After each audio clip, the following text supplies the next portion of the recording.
هاي جايز، في بنات كتير بعتت لي بتقول لي انتي بتهتمي بشعرك ازاي وبتهتمي ببشرتك ازاي، فانا هقول لكم على طول في الستوريز اللي جايه على طول.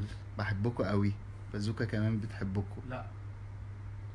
طيب بالنسبه للبنات اللي بتسالني على اللونج هير وعدم التقصيف وكده، هنستعمل زيت كبد القرد اهو، انا بدهن منه كل يوم، صح يا دكتور بازوكا؟ اكيد طبعا. طيب بالنسبه للسكان كير، عشان نكون في ملمس تيز البيبي خالص كده بالظبط، ده هندهن جمالكه بتاعت الخشب، بتاع اللي هي الاسطر دي، بتبقى تحفه قوي عشان ما يطلعلكيش شوك. دكتور بازوكا بالنسبه للحاجات اللي تحت العين.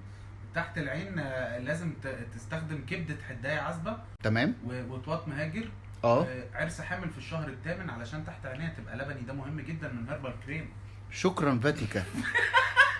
دكتوره بازوكا، في بنات بتسال عن حب الشباب، نعمل فيه ايه؟ 4 جنيه ولاعة سخان من الكشك وتفضل تولع فيها لحد ما توصل لضرس العقل. وهنجيب معجون سنان ونحقنها معجون سنان، ما نحطش عليها معجون سنان، هندخل المعجون جوه الحبايه. دي بتاعت واحد انتحاري كان موجود في شارع الثوره اسمه سورانتي، تمام؟ كان لابس الحزام الابيض وكان رايح يعمل عمليه في شارع الثوره، عمليه في عينه، اعتقد في مستشفى كيلوباترا. المحارب القديم خالد جواد، يا ريت تقول لنا المعركة دي سميت بإيه؟ المعركه دي سميت بمعركه عين الجمل. ليه طيب؟ عشان كانت ساعتها 25 شعبان و16 هلله.